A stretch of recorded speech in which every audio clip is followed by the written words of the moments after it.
So hello everybody, welcome and thank you for coming out tonight. I'm Joan Hawkins, and along with Tony Brewer and KYLE QUASS, I co-coordinate the second Thursday spoken word series of the Writers Guild of Bloomington. Tonight we have a special treat. We are bringing back an old favorite, Junky's Christmas, that Tony Brewer arranged back in 2014 as a radio drama, and now it has been readapted and rearranged by Tony Brewer and ORTET as something ever more new and magical and marvelous. So, sponsored in part tonight by the Indiana Arts Commission, Bloomington Arts Commission, and the Bloomington Urban Enterprise Association. The Writers Guild of Bloomington wishes to acknowledge and honor the indigenous communities native to this region and recognize that Indiana University and the city of Bloomington is built on indigenous homelands and resources. We recognize the Miami, Delaware, Potawatomi, and Shawnee people as past, present, and future caretakers of this land.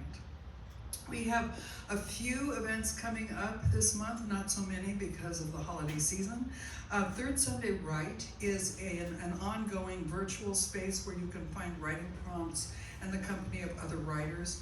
It's a private Facebook page where you can respond to prompts that are posted monthly. And then once you get the prompt, you write and you post anytime during the month, and you offer a response by sharing a line from other pieces in the comments. So for more information or to join the group, contact Shauna Ritter at Shauna, S-H-A-N-A 747 at gmail.com, and please include Third Sunday in your subject line. There will be the last Sunday poetry reading and open mic, as usual, on Sunday, December 28th, and that's from 7 to 8:30 at Morgenstern Books at 849 South Automall Road. And it's featuring a double belated book launch, Tony Brewer's Water Witch, that came out from Pierce Lee's Press this year, and Hiromi Yoshida's Green Rose Bloom for Icarus from Roadside Press in 2024. And there will be an open mic following that. There's no business meeting or spoken word series in January, and the next time we will have the spoken word series, it will be Thursday, February 12th, right here at 6 p.m., featuring poets S.J. Gauss, M.J. Arcangelini, and Bruce Deemer. And there will be an open mic following that. So all of this information is available on our website or by liking/following us on Twitter, IG, or Facebook, or sign up for our newsletter by visiting our website, which is Writers Guild Bloomington, all one word, writersguildbloomington.com. So we're going to start out with ORTET playing a brief set for about 15 minutes, and then I'll come back to introduce Junky's Christmas. Thank you all again for coming.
So, again, this was ORTET with KYLE QUASS sitting in, so Marty Belcher on sax.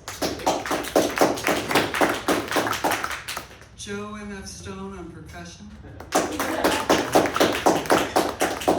Tony Brewer on sound effects, and I think he's going to be doing narration for Junky's Christmas. Norbert Herbert on everything, on keyboard, on electronics, on clarinet, on sax, you name it. KYLE QUASS will be playing horn. And Chris Rawl has, again, a guitar and the electronics table extraordinaire. So this piece, Junky's Christmas by William S. Burroughs, takes place on a snowy New York Christmas day. It was written in the 1950s, about the 1940s, but it didn't appear in print until Burroughs' 1993 collection, Interzone. So it has this kind of nostalgic, almost Capra-esque feel, quite different from his later, more paranoid and experimental writings. Like many of Burroughs' works, though, Junky exists not only in print, but was later recorded and filmed, or rather animated. The spoken word album Spare Ass Annie and Other Tales contains many Burroughs pieces, including The Junky's Christmas, accompanied by the industrial hip-hop band The Disposable Heroes of Hypocrisy. And in 2006, Francis Ford Coppola produced a claymation version using the Spare Ass Annie audio as the soundtrack, and including live-action footage of Burroughs reading from Inner Zone in a comfy chair next to a Christmas tree and fireplace and toasting a dining room full of revelers gathered around a turkey feast. If you have never seen this, go on YouTube and find it, because it is just a hoot to see William Burroughs, probably the least sort of warm and fuzzy person you can imagine, acting like the paterfamilias of this Christmas scene. The Junky's Christmas was adapted by Tony Brewer and first performed at the Burroughs Century Festival in Bloomington in 2014. This is a new adaptation done by Tony and the members of ORTET and KYLE QUASS, and so it's making its premiere and debut tonight. So, my friends, enjoy the show and Merry Christmas, darlings.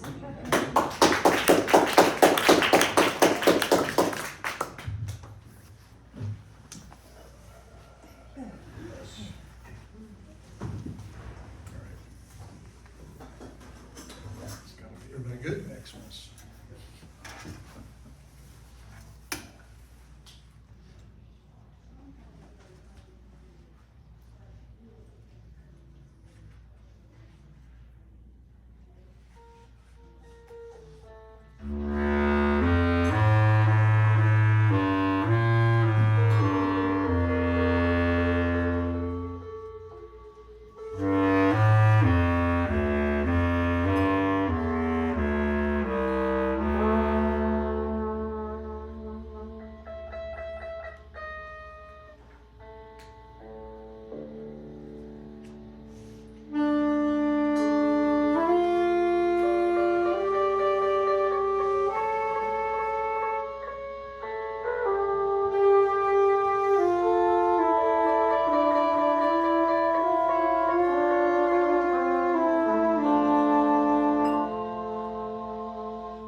It was Christmas Day, and Danny the car wiper hit the street, junk sick and broke after 72 hours in the precinct jail. It was a clear, bright day, but there was no warmth in the sun. Danny shivered with an inner cold. He turned up the collar of his worn, greasy black overcoat and thought to himself, it's beat Benny wouldn't pawn for a deuce. He was in the West 90s. A long block of brownstone rooming houses. Here and there, a holly wreath in a clean black window. Danny's senses registered everything sharp and clear, with the painful intensity of junk sickness. The light hurt his dilated eyes. He walked past a car, darting his pale blue eyes sideways in quick appraisal. There was a package on the seat. One of the ventilator windows was unlocked. Danny walked past 10 feet. No one in sight. He snapped his fingers and went through a pantomime of remembering something and wheeled around. No one. Bad setup. Street being empty like this, to stand out, conspicuous. Gotta make it fast. He reached for the ventilator window. A door opened behind him. Danny whipped out a rag and began polishing the car windows. He could feel the man standing behind him. What are you doing? Danny turned as if surprised. I just thought your car windows needed polishing, mister. The man had a frog face and a deep South accent. He was wearing a camel's hair overcoat. My car don't need polishing, nor nothing stole out of it neither. Danny slid sideways as the man grabbed for him. I wasn't looking to steal nothing, mister. I'm from the South too, of Florida. Goddamn sneaking thief. Danny walked away fast and turned a corner. I better get out of the neighborhood. That hick is lightning and go along.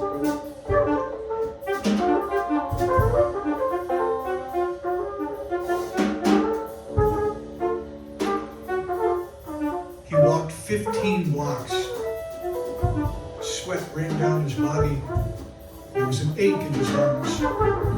His lips drew back off his yellow teeth in a snarl of desperation. I gotta score somehow. If I had some decent clothes. Danny saw a suitcase standing in a doorway. Good leather. He stopped and pretended to look for a cigarette. Funny. Nobody around. Inside, maybe phoning for a cab. The corner was only a few houses away. Danny took a deep breath and picked up the suitcase. He made the corner. Another block.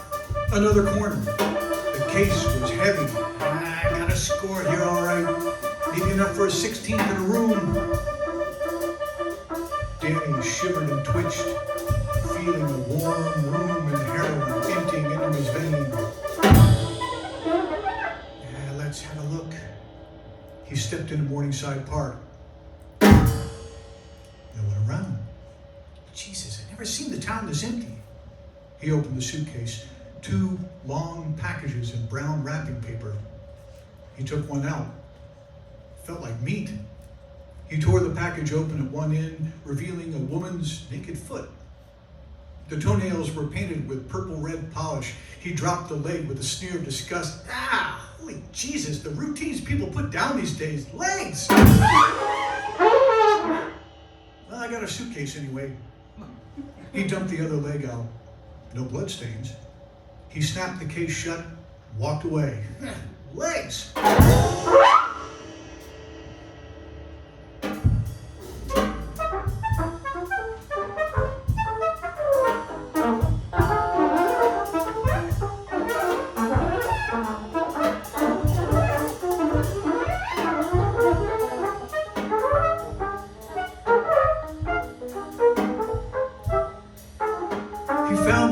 Sitting at a table in Yarrow's cafeteria.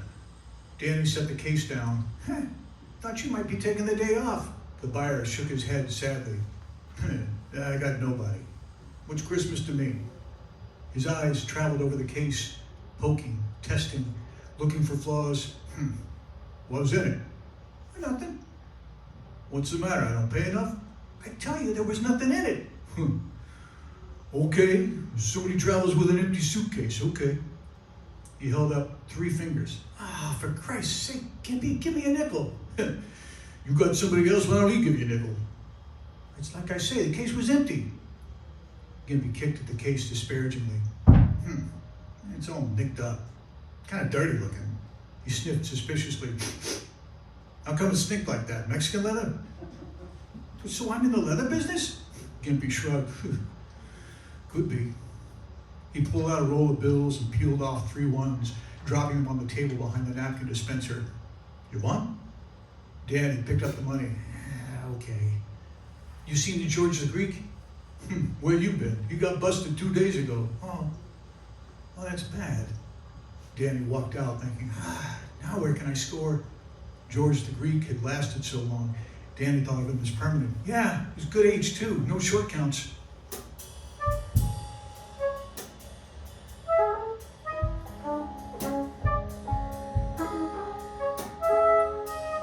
Danny went up to 103rd and Broadway. Nobody in Yarrow's. Nobody in the automat. Yeah, all the pushers off on the nod someplace. What they care about anybody else, so long as they get it in the vein. What they care about a sick junkie. He wiped his nose with one finger, looking around furtively. No use hitting those jigs in Harlem. I just not get beat for my money or they slip me rat poison. Might find Panapon Rose at 8th and 23rd. There was no one he knew in the 23rd Street Thompsons. Jesus, where is everybody? He clutched his coat collar together with one hand, looking up and down the street. Oh, hey, there's Joey from Brooklyn. I'd know that hat anyway. Hey, Joey! Hey, Joey! Joey was walking away with his back to Danny. He turned around. His face was sunken, skull-like. The eyes were gray, glittered under a greasy felt hat. Joey was sniffing at regular intervals, and his eyes were watering. No use asking him. They looked at each other with the hatred of disappointment. Guess you heard about George the Greek? Yeah, I heard. You been up to 103rd? Yeah, I just came from there. Nobody around. Yeah, nobody anyplace. I can't even score for goofballs. Yeah, well, Merry Christmas, Joey. See ya. Yeah, see ya.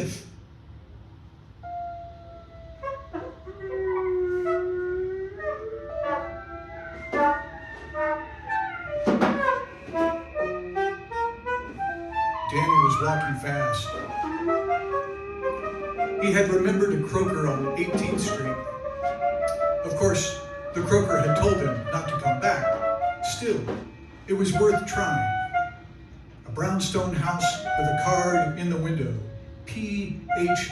Zuniga. Danny rang the bell. He heard slow footsteps, and the door opened. The doctor looked at Danny with bloodshot brown eyes. He was weaving slightly and supporting his plump body against the door jamb. His face was smooth, Latin, the little red mouth slack. He said nothing, just leaned there looking at Danny. Goddamn alcoholic. Merry Christmas, doctor. The doctor did not reply. You remember me, doctor? Danny tried to edge past the doctor into the house. I'm sorry to trouble you on Christmas Day, but I've suffered another attack. Attack? Yes. Facial neuralgia. Danny twisted one side of his face into a horrible grimace. The doctor recoiled slightly, and Danny pushed into the dark hallway. Better shut the door, you'll be catching cold. Danny was jovial and shut the door with a flourish. The doctor looked at him, his eyes focusing visibly. I cannot give you a prescription. Oh, but doctor, this is a legitimate condition. It's an emergency, you understand? No prescription, impossible. It is against the law. You took an oath, doctor, I'm in agony! Danny's voice shot up to a hysterical, grating whine. The doctor winced and passed a hand over his forehead. Let me think. I can give you 1 quarter grain tablet. That's all I have in the house. Oh, but doc, a quarter G. The doctor stopped him. If your condition is legitimate, you will not need more. If it isn't, I don't want anything else to do with you. Wait right here. The doctor weaved down the hall, leaving a wake of alcoholic breath. He came back and dropped a tablet into Danny's hand. Danny wrapped the tablet in a piece of paper and tucked it away. There is no charge. The doctor put his hand on the doorknob and, now, my dear. Oh, but doctor, can't you inject the medication? No. You will obtain longer relief in using orally. Please, do not return. The doctor opened the door. Well, this will take the edge off, and I still have money to put down on a room.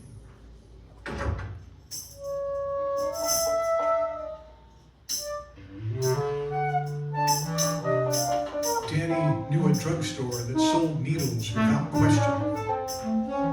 He bought a 26-gauge insulin needle and eyedropper, which he selected carefully, rejecting models with a curved dropper or a thick end.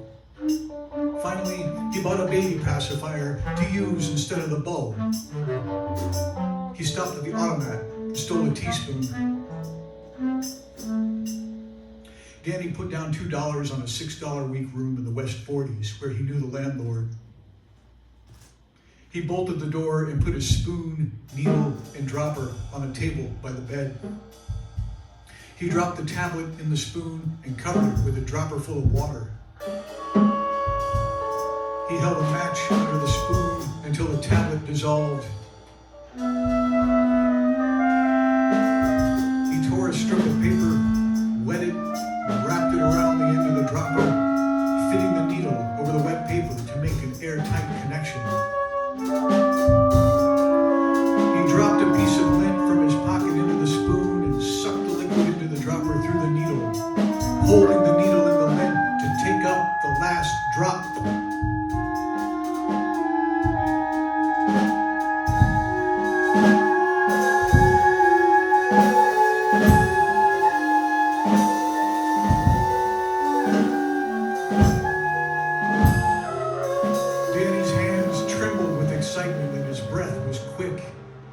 shot in front of him, his defenses gave way and junk sickness flooded his body.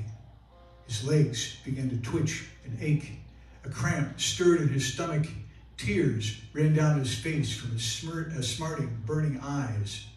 He wrapped a handkerchief around his right arm, holding the end in his teeth. He tucked the handkerchief in and began rubbing his arm to bring out a vein, then ran one finger along that vein and picked up the dropper in his left hand. I guess I can hit that one. Danny heard a groan from the next room. He frowned with annoyance. Another groan. He could not help listening. He walked across the room, the dropper in his hand, and inclined his ear to the wall. The groans were coming at regular intervals now, a horrible, inhuman sound pushed out from the stomach. Danny listened for a full minute. He returned to the bed and sat down. Somebody call a doctor. It's a bring down. He straightened his arm and poised the needle, tilted his head, listening again. Oh, for Christ's sake. He tore off the handkerchief and placed the dropper in a water glass, which he hid behind the wastebasket. He stepped into the hall and knocked on the door of the next room. There was no answer. The groans continued. Danny tried the door. It was open.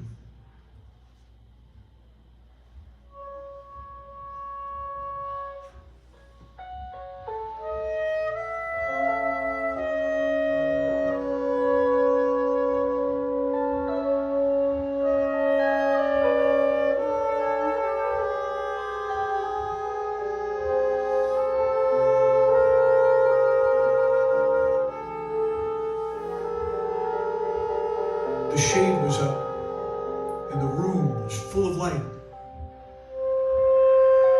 He had expected an old person somehow, but the man on the bed was very young, 18 or 20, fully clothed and doubled up, with his hands clasped across his stomach. "What's wrong, kid?"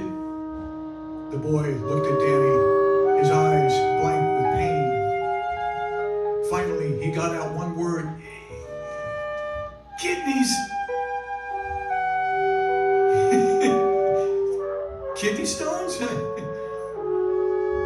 "Oh, I don't mean it's funny, kid. It's just, I faked it so many times and I've never seen the real thing before. I'll call an ambulance." The boy bit his lip. "Won't come. Doctors won't come." The boy hid his face in the pillow. Danny nodded. Yeah, they figure it's just another junkie throwing a wingding for a shot. But your case is legit. Maybe if I went to the hospital and explained things. No, I guess that wouldn't be so good. "Don't live here," the boy said, his voice muffled. "They say I'm not entitled." I know how they are, the bureaucrat bastards. I had a friend once, died of snake bite right in the waiting room. They wouldn't even listen when he tried to explain a snake bit him. I never had enough moxie. That was, it was 15 years ago, down in Jacksonville. Danny trailed off. Suddenly, he put out his thin, dirty hand and touched the boy's shoulder. "I'm sorry, kid. You wait. I'll fix you up." He went back to his room and got the dropper and returned to the boys' room.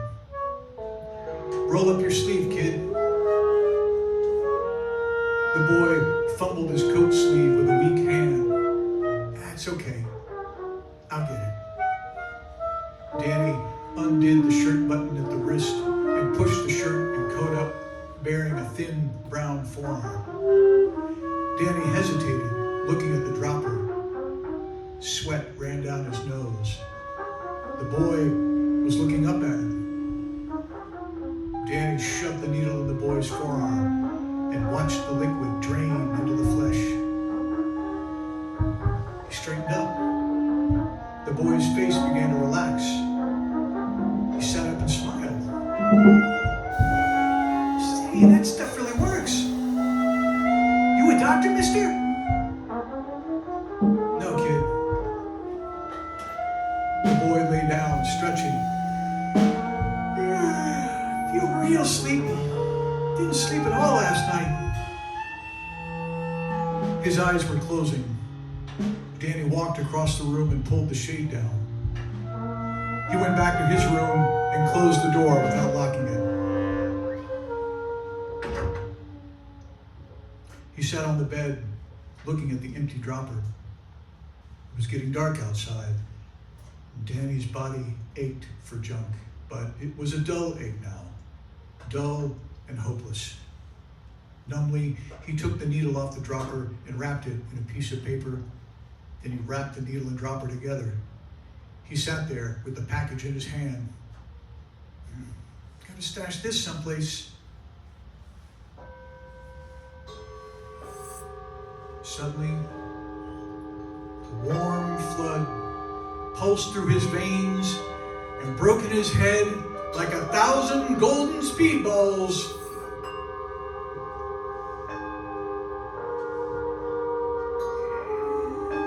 Oh, for Christ's sake. Oh, must have scored for the immaculate fix. The vegetable serenity of Junk settled in his tissues. His face went slack and peaceful, and his head fell forward. Danny the car wiper was on the nod.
Thank you.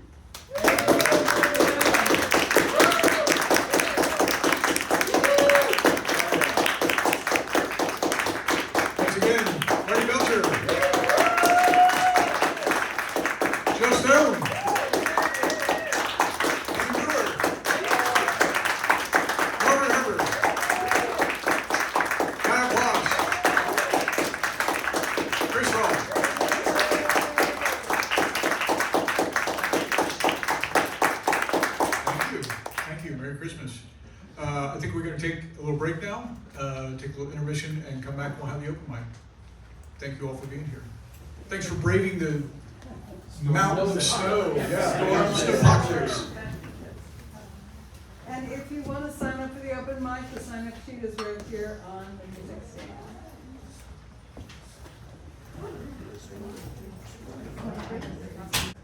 So, I am going to start the open mic and then I will introduce the following readers. So this piece that I'm going to read, I wrote this in 2014 specifically to accompany Junky's Christmas. And I have performed it every time we've done Junky's Christmas in the years following. So this is a true story. This is called A Rehab Worker's Christmas, 1969. When you work in suicide prevention, December is the worst month of the year. And one Christmas season working crisis intervention is enough to turn even the chirpiest person into Ebenezer Scrooge. In fact, at Damien's switchboard where I worked, a Gothic script parchment quoting Scrooge hung over the phone desk. Every idiot who goes about with Merry Christmas on his lips should be boiled with his own pudding and buried with a stake of holly through his heart. Hipster, cool irony, yes, but no less sincere for the pose. The Christmas that concerns me here is the December of 1969, my first holiday working the switchboard. It had been a difficult year in San Francisco. Hard drugs had found their way into the hate, and with them came a new hunger, a new violence, a new desperation. Everyone was affected. If you didn't use, you had friends who did. If you lived in the hate, you'd been ripped off at least once, and you routinely saw the gray ghosts of former friends shivering in doorways, rubbing their arms. Iron bars were starting to appear on windows. That year, December came in on a rough tide. Only 20 shopping days left, the AM radio announcer told us. And already the Damien switchboard call log read like a counterculture sneer at traditional family romance and the joys of the season. People had family nearby or they didn't. Either way, they were miserable during the holidays. It was hard not to be cynical. By the time only 4 shopping days left rolled around, we desperately needed a party. We held our annual solstice celebration on December 21st. The large wooden table in Jenny Tripp's kitchen bowed under the weight of the bountiful vegetarian buffet. Candles blazed everywhere, and in the corner of Jenny's kitchen stood a live Christmas tree decorated with cranberries, tinsel stars, and paper birds. There was music and dancing, and I remember Ian, the switchboard director, putting a drunken arm around me and gravely asking if I knew my risings. At the end of the night, high on weed, mescaline, and red wine, we conducted the annual Christmas shift lottery. The time slot I pulled was 2 to 6 a.m., early Christmas morning. Not the worst shift, but as my mentor Speed McCurry told me later, it was no cakewalk either. Remember to breathe, he said. And if you get into trouble, call. Hell, Dusty Street, call anyway. I'm working intake at the residence house. I wouldn't want to get bored. The early part of my Christmas shift played out pretty much the way Speed had said it would.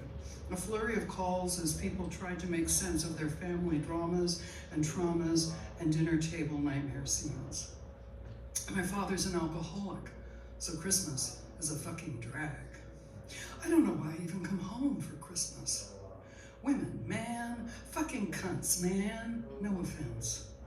And always, always the Vietnam War, haunting holiday tables, turning every casual, so what have you been doing conversation into a fierce political debate.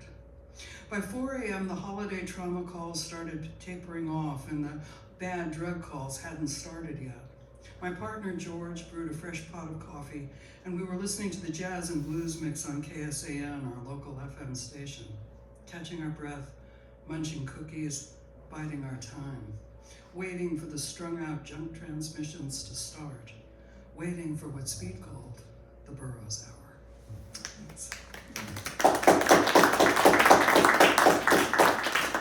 So next up, Tonya Matthew.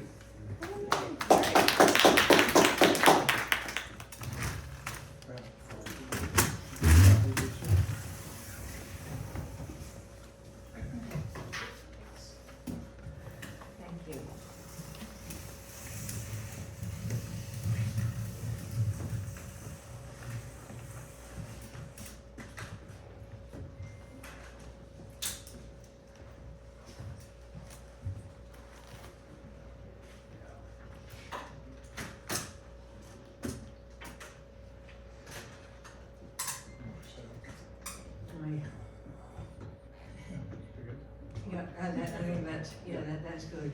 This couldn't be more different. It's a poem that I was first introduced to when I was in elementary school, and we had to learn it. And I thought, well, I learned it when I was a kid. Surely I can learn it now, but no more. And it's sort of, the poem reminds me a lot of ORTET's music, and so I thought, well, I'll bring this along. It's a poem by Walter de la Mare, and it's called The Listeners. Is there anybody there, said the traveler, knocking on the moonlit door, and his horse in the silence champed the grasses of the forest's ferny floor, and a bird flew up out of the turret above the traveler's head, and he smote upon the door a second time. Is anybody there, he said. But no one descended to the traveler. No head from the leaf-fringed sill leaned over and looked into his grey eyes, where he stood perplexed and still.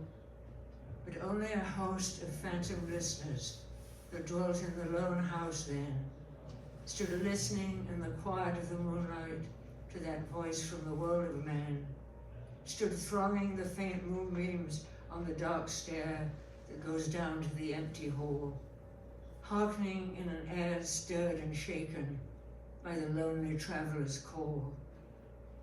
And he felt in his heart their strangeness, their stillness answering his cry, while his horse moved, cropping the dark turf neath the starred and leafy sky. For he suddenly smote on the door even louder and lifted his head. Tell them I came and no one answered, that I kept my word, he said. Never the least stir made the listeners, though every word he spake fell echoing through the shadowness of the still house from the one man left awake. Aye, they heard his foot upon the stirrup and the sound of iron on stone, and how the silence surged softly backward when the plunging hooves were gone.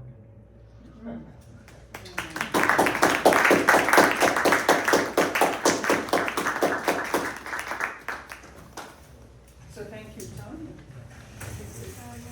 Next up is Molly Gleason.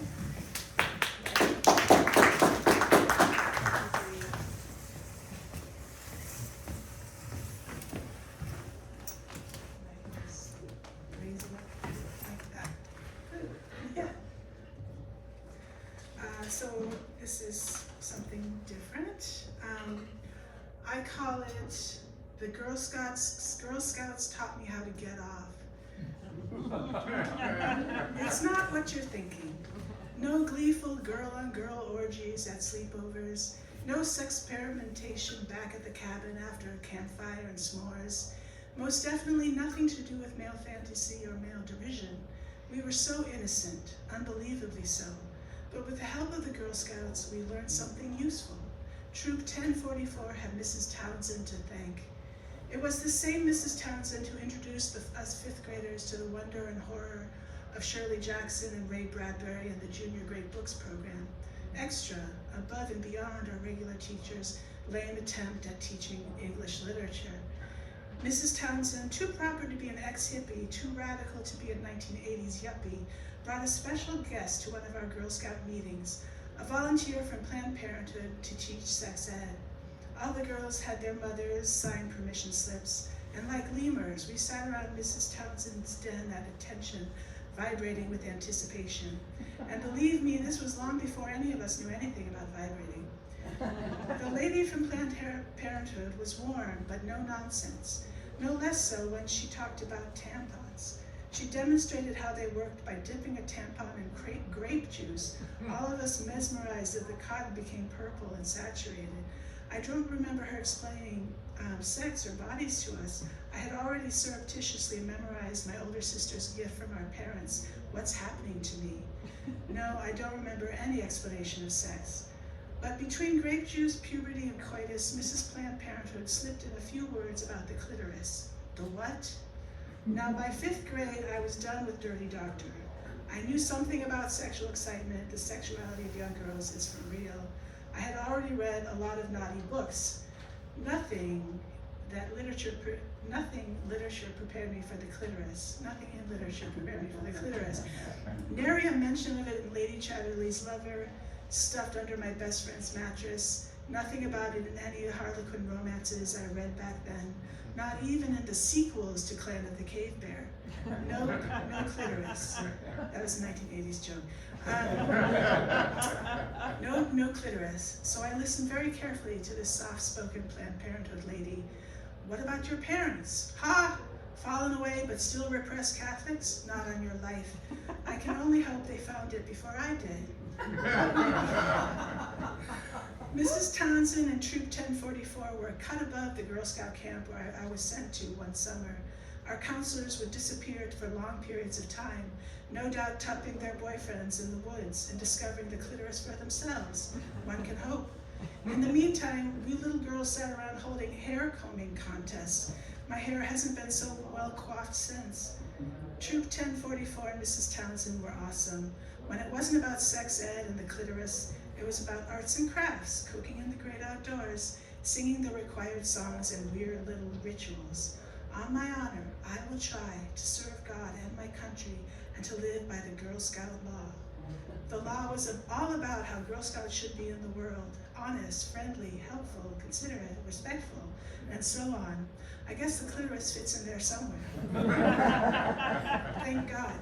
The Girl Scouts are still going strong, and it isn't only about cookies. The Girl Scouts were never embroiled in sexual abuse, the lawsuits that came later, and the subsequent bankruptcy of the Boy Scouts.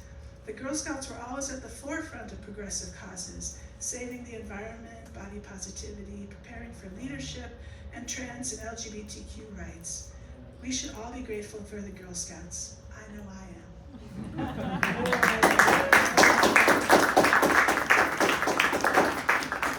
Going slow next.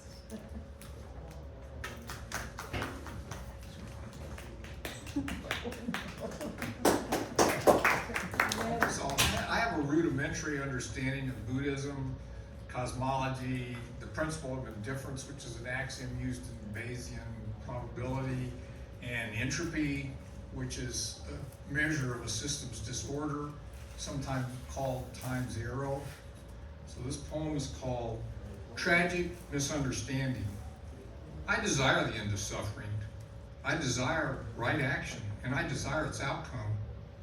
I desire that my desire overwhelm the principle of indifference, deflect entropy's pointless arrow, still the forward tumble of time, heal the crumbling away of space. I desire the Buddha's blessing. All suffering is rooted in desire. Kill the Buddha. Mystery multiplies everywhere I look, everywhere I step, everywhere I wander.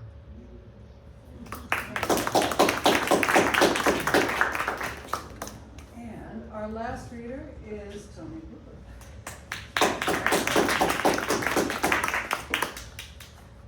I don't actually have anything of my own, but Brian Price did not want to brave the snowpocalypse and come down from Clearfield tonight. And then while we were getting set up, he sent me this. I didn't really get a chance to read it, but I just kind of glanced over it a couple minutes ago, and there's one vocabulary word I had to think about, so I'm going to impart to you a cheater bar. You know what a cheater bar is? Cheater bar is it's like a pipe that you slip over a wrench in order to give you more leverage on something. So that's a cheater bar. And it's in the first line, so I kind of wanted to, and this is, I'm going to call this a short story or a microfiction because it's a big block of text, and it's from Brian Price. So it's called The Garage. I tripped over my brother-in-law's cheater bar. You could lean on that thing until a nut was so tight you'd need another longer cheater bar to get it apart, which I guess was the idea. I don't know how much he used it. He's dead now. And the cheater bar is on the floor of the garage next to a box of my mother-in-law's handbags. She's dead too. She loved handbags. Every kind of handbag. She'd pick them up at yard sales and the Goodwill. My wife says, don't throw the box away with its dried, flaking strapping tape. There might be something inside that's worth something. All I've found so far is a 1972 Nixon-Agnew campaign button and a pile of mouse turds. I just closed the box like you close your eyes. The unmarked file box next to it is full of my father's office supplies. He died at 90 years old, and he kept buying office supplies. He had 5 staple removers, 4 of them in their original packaging. How many staples was he planning on removing? The lid to the box is actually a lid to a different box. Up on a shelf next to a starter engine of a Volvo that I no longer own, they just towed the rusting husk away, is a stained brown paper bag, for some reason stapled shut, of about 3 dozen of my cancer-racked cousin's favorite 45s, you know, old-time records that spun around the way you listened before the internet. She babysat me when we were little, and she taught me that every kind of music, including Cream and Muddy Waters, could be best enjoyed while jumping up and down on the couch. Her favorite monkey was Peter Tork. She ended up having the same questionable taste in husbands. I never was going to give the bag of 45s back. What if I wanted to listen to Louie Louie or Snoopy versus the Red Baron one more time? My garage is not a curated collection. These boxes are what's left after the relatives took what they wanted or thought they deserved. The dead don't open their boxes. They just can't bear to look. They just can't. Neither can I.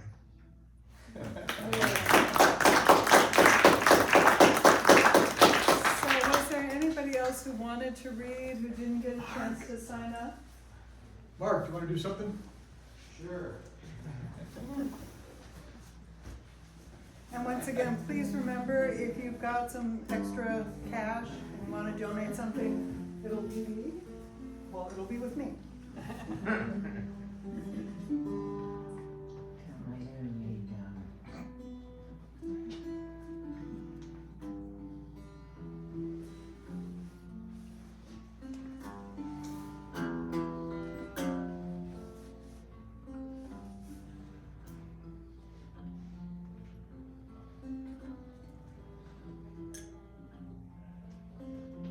Don't really. Oh, sorry.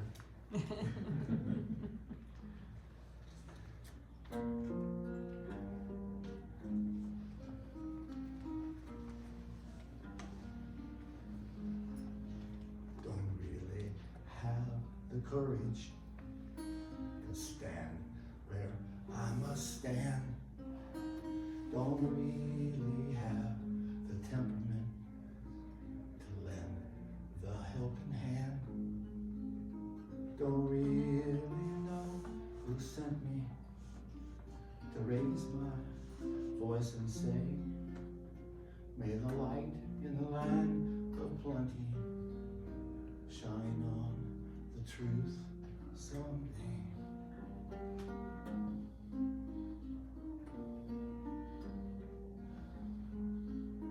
Don't really know why I came here,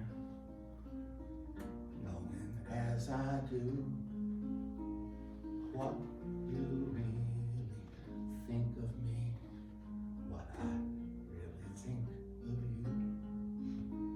For the millions in the prison by wealth are set apart, for the Christ that has not risen from the caverns of the heart, from the innermost decision that we cannot but obey, for what's left of our religion.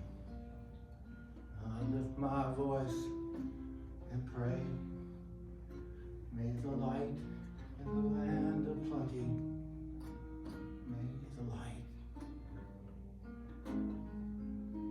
may the light in the land of plenty, may the light,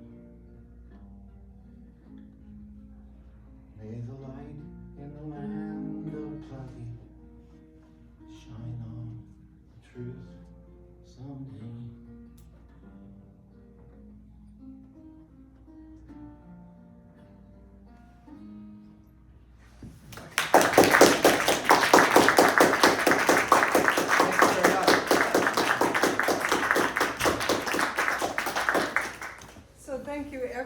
for coming. Let's have another round of applause for ORTET, KYLE QUASS, Tony Burroughs, and all the readers for other March.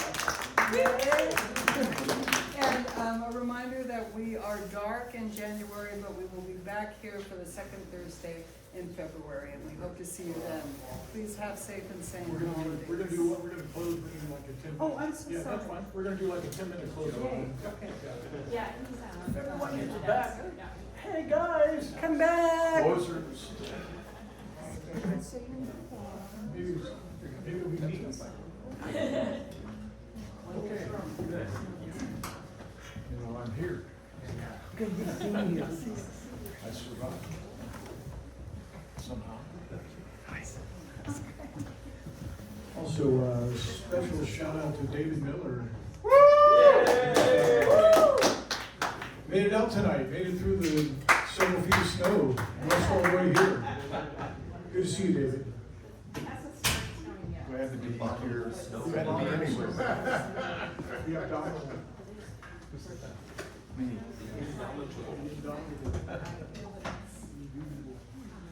I am never going to give a from this theater without a pop up snowman. Yeah, Donald will show. You're welcome. Good to see you again. It was a great evening today.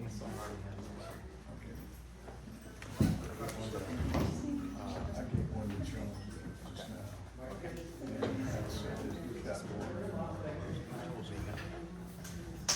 So I'm not sure who else I don't know.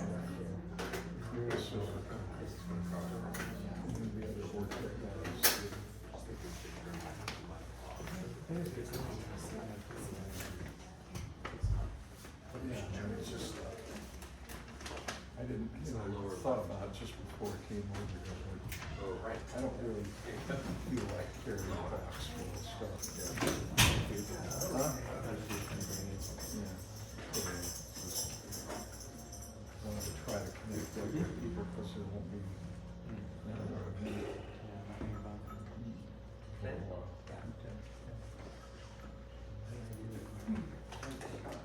Any ideas or? Don't fuck it up. How long? 10 minutes. So, just like rehearsal. Great. Tony has. Did you see that? Must have. I hope so. I don't know if Norbert, Chris, or Joe.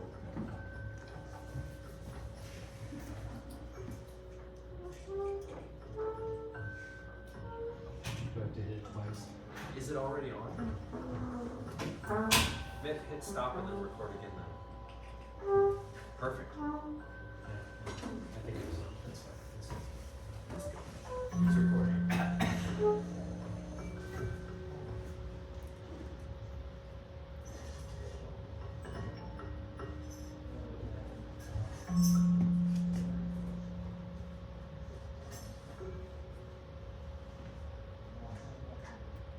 At 50. So be thinking. No, why start now? What have you not done?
I'd love to have the whole place swimming in roses.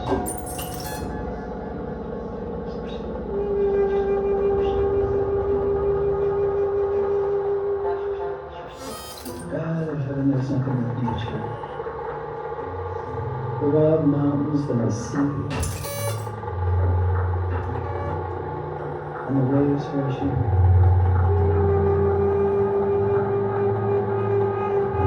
And just like Russia, and the beautiful country with fields of oats and wheat, all kinds of things.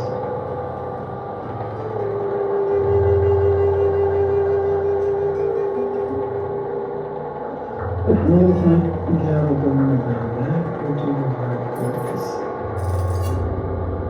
Rivers and lakes and flowers, all sorts of shapes and smells and colors, springing up even out of the ditches, primroses and violets. Nature it is.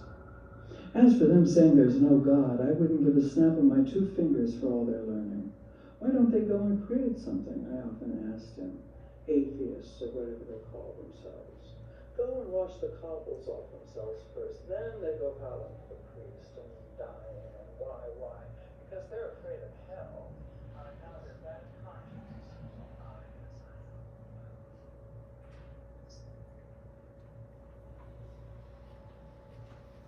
Thank you.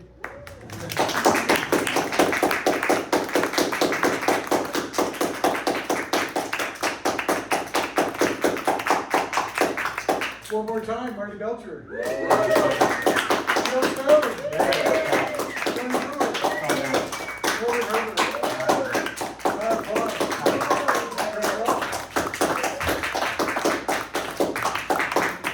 you all for being here. Yeah. And whoever found Molly Bloom, thank you.